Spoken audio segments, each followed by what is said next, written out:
আল্লাহ পাক কোরআনের মাজিদে ইরশাদ করেন, বিসমিল্লাহির রহমানির রহিম, ইয়া আইয়ুহান নাসু কুলু মিম্মা ফিল আরদি হালালান তাইয়্যিবা ওয়া লা তাত্তাবিউ খুতুওয়াতিশ শাইতান ইন্নাহু লাকুম আদুউম মুবিন। আল্লাহ পাক বলতেছেন, ইয়া আইয়ুহান নাস, হে মানুষ সকল, হে মানব মণ্ডলী।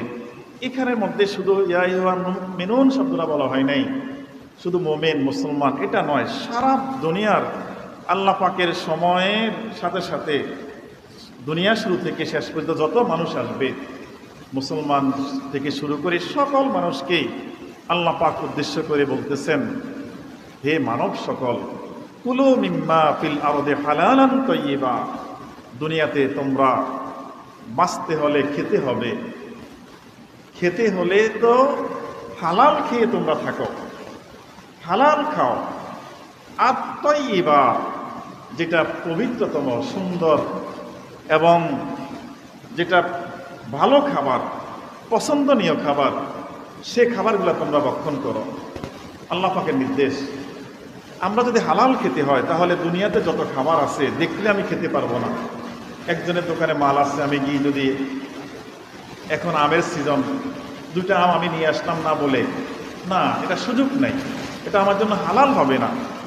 পুকুরে মাছ ধরো, আমি দেখতেছি আরেকজনের পুকুরে, আমি দুইটা মাছ ধরে নিয়ে গেলাম, না, হালাল হবে না। সেগুলা হালাল, তবে আমার জন্য নয়, যেহেতু আমি তার মালিক না।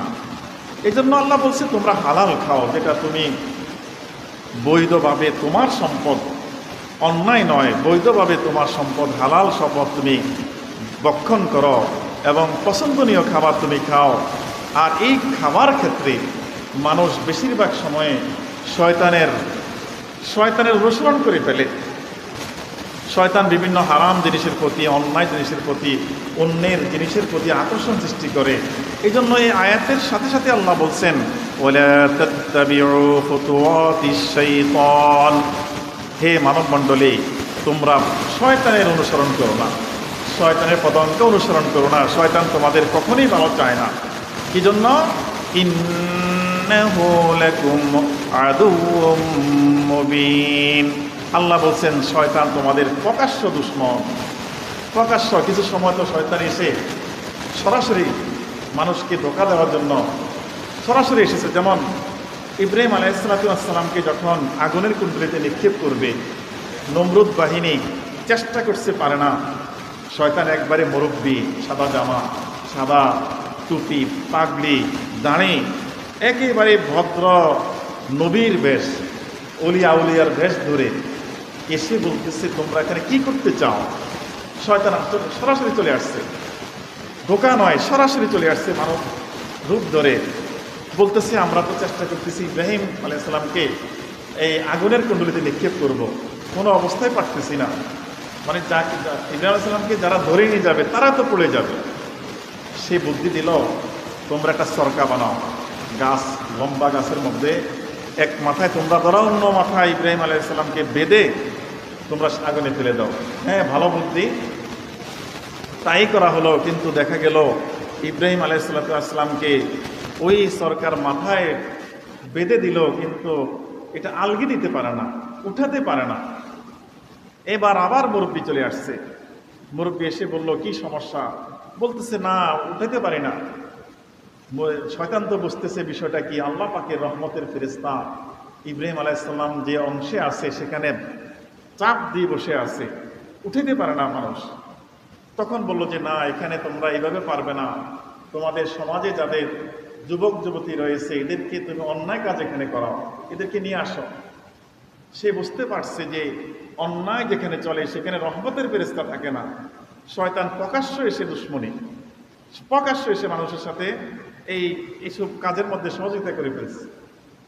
তারপরে তাই করা হলো, দেখা গেল সেই গাছটা, সরকারটা একেবারে হালকা হয়ে গেছে। ইব্রাহিম আলাইহিসসালামকে ফেলে দিল। আল্লাহ পাক আল্লাহ পাক দয়া করেছেন, আগুনকে বলে দিয়েছেন, কুনি ইয়া নারু কুনি বারদাও ওয়া সালামান আলা ইব্রাহিম। শান্ত হয়ে গেছে, ঠান্ডা হয়ে গেছে। কুলনা ইয়া নারু কুনি বারদাও ওয়াসসালামু আলা ইব্রাহিম। আরেকবার জাকারিয়া আলাইহিস সালাতু ওয়াস সালাম কওমবাসী তাকে হত্যা করার জন্য একেবারে তাকে তাড়ানো শুরু করছে। জাকারিয়া আলাইহিস সালাম বিশাল গাছের বাগানে চলে গেছে। গিয়ে যখন দেখছে যে আর রক্ষা পাওয়ার মতো না, শত্রুপক্ষ অস্ত্রশস্ত্র নিয়ে অনেক মানুষ চলে আসতেছে তাকে হত্যা করার জন্য, বিশাল মোটা একটা গাছকে দেখলো, দেখে বলল যে গাছ আমাকে একটু রক্ষা করো। সাথে সাথে আল্লাহ পাকের কুদরত গাছটা দুই ভাগ হয়ে গেছে। জাকারিয়া আলাইহিস সালাম ভিতরে জায়গা হয়ে গেল। জাকারিয়া আলাইহিস সালাম ভিতরে ঢুকলেন। ঢুকার পরে গাছ আবার মিলিত হইতেছে। এই সময় শয়তান এসে জাকারিয়া আলাইহিস সালামের মাথায় পাগড়ি ছিল, পাগড়ির মাথা একটু কাপড়ের অংশ টান দিয়ে ধরছে। গাছ মিলে গেছে কিন্তু পাগড়ির অংশ দেখা যায়, অল্প একটু দেখা যায়। শয়তানের শয়তানি। আল্লাহ বলছে ইন্নাহু লাকুম আদুউম মুবিন, প্রকাশ্য দুশমন, একেবারে প্রকাশ্যে এসে ধোঁকা দেয়। পরে যখন আসলো আর মানুষ খুঁজে পায় না, আর এই মানুষটাকে এখানে দেখলাম এখন কই গেল। সারা বাগান খুঁজতেছে না, মুরব্বী চলে আসছে। শয়তান এসে মুরব্বীর বেশ ধরে আবার এসে তাকে এই জাকারিয়া আলাইহিস সালামের কওমকে বলল, তোমরা যে জাকারিয়া আলাইহিস সালামকে খোঁজ করতেছ, সে তো গাছের ভিতরে। গাছের ভিতরে কিভাবে মানুষ যায়, এটা কিভাবে সম্ভব? সে বলল যে হ্যাঁ অবশ্যই এটা সম্ভব, এটা আল্লাহ পাকের কুদরত। তবে তোমার কাছে কোনো প্রমাণ আছে যে তিনি এটা ভিতরে গেছেন? হ্যাঁ আমার কাছে প্রমাণ আছে। এই দেখো ওই যে পাগড়ির কোনা দেখা যায়, পাগড়ির কোনা দেখা যায়।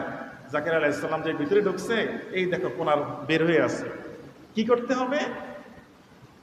বললো যে তোমরা এই গাছ থেকে বের করতে পারবা না, বরং এই গাছের মাঝখান দিয়ে করার দিয়ে যদি তোমরা কেটে দাও তাহলে তোমাদের উদ্দেশ্য সাধিত হবে, জাকারিয়া আলাইহিস সালাম নিহত হয়ে যাবে। তাই করা হলো। জাকারিয়া আলাইহিস সালামকে গাছের ভিতরে আটকে রেখেই মানুষ তাকে কেটে ফেলছে নবীকে।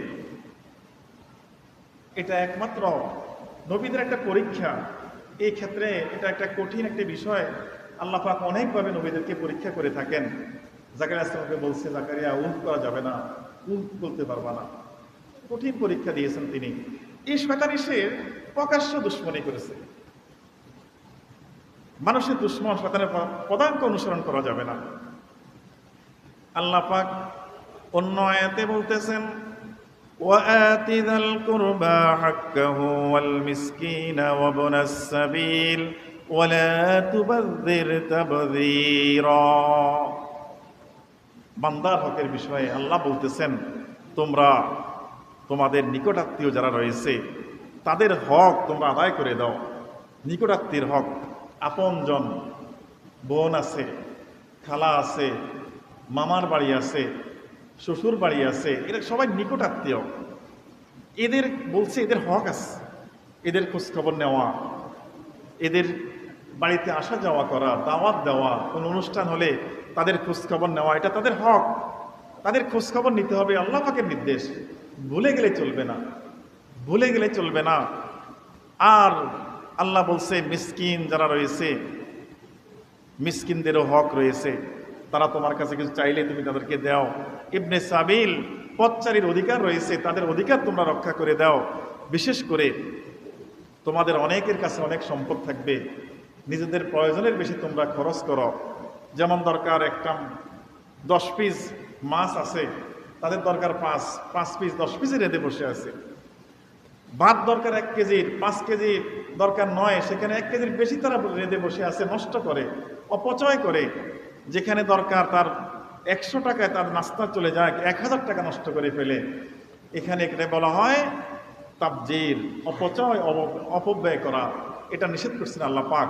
যে আল্লাহ পাক বলছেন যে ওয়ালা তুবাযযির তাবযীরা, তোমরা অপব্যয় করো না, অপচয় করো না। সম্পদ আল্লাহ পাক দিয়েছেন, এক্ষেত্রে অপচয় করার সুযোগ নাই। সুষম বন্টন করতে হবে, যা দরকার তা খরচ করতে হবে, একেবারে কৃপণতা করা যাবে না। আল বখিল লা ইয়াদখুলুল জান্নাহ, রাসূল পাক সাল্লাল্লাহু আলাইহি ওয়াসাল্লাম বলছেন বখিল, সম্পদ আছে খরচ করে না, সে জান্নাতে যাওয়ার জন্য এটা বাধা হয়ে যাবে। বখিলগিরি করা যাবে না, আবার অপচয় করা যাবে না। এই জন্য মধ্যম পন্থা অবলম্বন করতে হবে। প্রয়োজনের যতখানি দরকার অতখানি খরচ করতে হবে, আবার অতিরিক্ত খরচ করা যাবে না, করলে অপচয়কারী হয়ে যাওয়া লাগবে। আল্লাহ পাক অন্য আয়াতে বলেন, ইয়া আইয়ুহাল্লাযীনা আমানু লা তাকুলু আমওয়ালাকুম বাইনাকুম বিল বাতিল। আল্লাহ বলতেছেন, হে ঈমানদারেরা, লা তাকুলু আমওয়ালাকুম বাইনাকুম বিল বাতিল, তোমরা একজন অন্যজনের সম্পদ অন্যায়ভাবে ভক্ষণ করো না। অন্যায়ভাবে একজনের সম্পদ আরেকজন ভক্ষণ করা হারাম ঘোষণা করা হয়েছে। একজনের সম্পদ অন্যজনে ভক্ষণ করে না, চুরি করে, ডাকাতি করে, না দেখে নিয়ে যায়, সম্পদ নষ্ট করে ফেলে। অনেকভাবে মানুষ একজন আরেকজনের সম্পদ নষ্ট করে, নিষেধ। আল্লাহ পাক নিষেধ করছেন, এটা করা যাবে না। আর কিভাবে করা যাবে? ইল্লা আন তাকুনু তিজারাতান আও তারাদিম মিনকুম। আল্লাহ বলছেন যে ব্যবসায়িক পদ্ধতিতে তোমরা একজনের সম্পদ আরেকজন নিতে পারবে, তবে এটার মধ্যে সন্তুষ্ট থাকতে হবে। তারাদিম মিনকুম।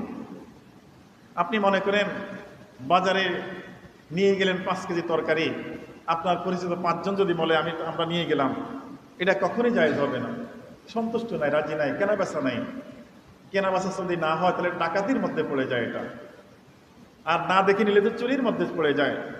এটা করা যাবে না। যার সম্পদ সে যদি বিক্রি করে, কত টাকা বিক্রি করবে, দুজনের মধ্যে যদি সমঝোতা হয়, সমঝোতা হওয়ার পরে এবার দুজনের সন্তুষ্টি কমে, সে টাকা দেওয়ার মধ্যে রাজি আর অন্যজন মাল দেওয়ার মধ্যে রাজি, এরকম যখন সন্তুষ্ট হয়, দুজনের মতামত দিয়ে থাকে, তারপরে তোমরা বিনিময় করতে পারো।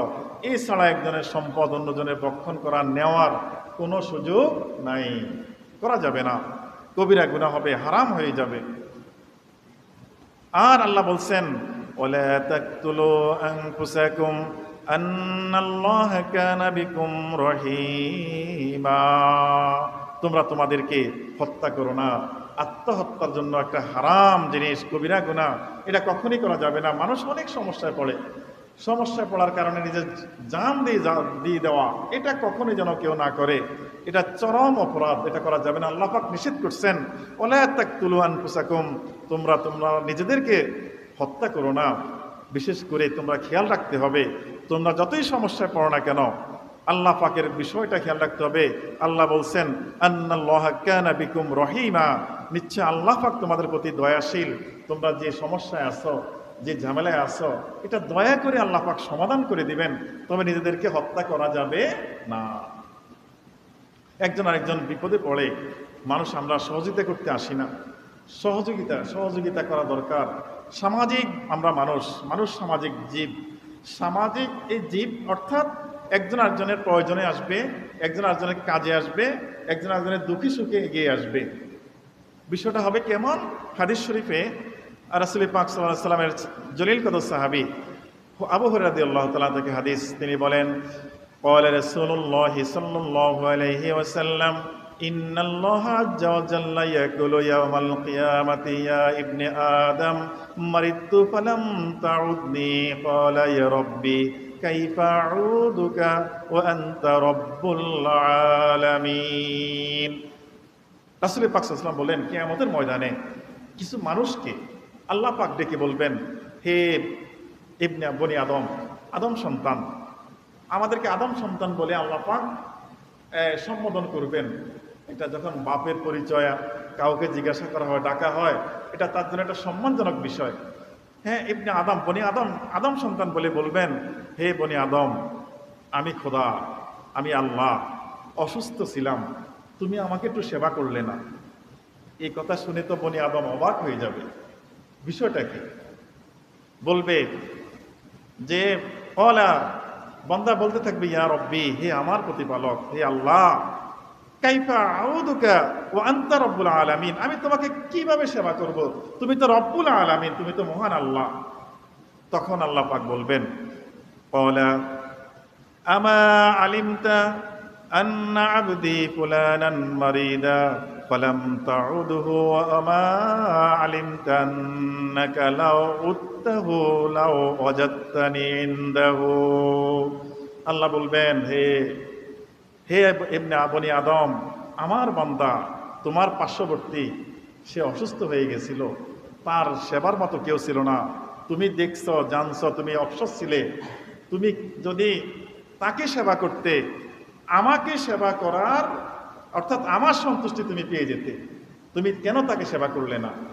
আল্লাহ ধরেই বসবেন কিয়ামতের ময়দানে। এই জন্য পার্শ্ববর্তী বাড়ির কেউ যদি অসুস্থ হয়ে যায়, সমস্যায় পড়ে, আমি আমার ঘরে ভালো আছি, এটা বলার, এটা বসে থাকার কোনো সুযোগ নাই। কিয়ামতের ময়দানে আল্লাহ পাক ধরে বসবেন, সুযোগ নাই, সুযোগ দিবেন আল্লাহ পাক। এমনি ভাবে আল্লাহ পাক বলবেন একই অবস্থায়, এ বান্দা, আমি তো ক্ষুধার্ত ছিলাম, তুতিমুনি ক্বালা ইয়া রাব্বি ওয়া কাইফা উতিমুকা ওয়া আনতা রাব্বুল আলামিন, তুমি তো আমাকে একটু খাদ্য দিলে না। আবার ওই একদল বান্দা বলবে, আল্লাহ আপনি তো রব্বুল আলামিন, আপনাকে আমরা কিভাবে খাওয়াবো? তখন আল্লাহ পাক বলবেন, আমার বান্দারা ক্ষুধার্ত ছিল, ঘরে খাবার ছিল না, সন্তানরা সহ কান্নাকাটি করেছে, তোমার ঘরে সম্পদ, তোমার অনেক সম্পদ, তুমি তো তার দিকে তাকালে না। যদি তাকাতে,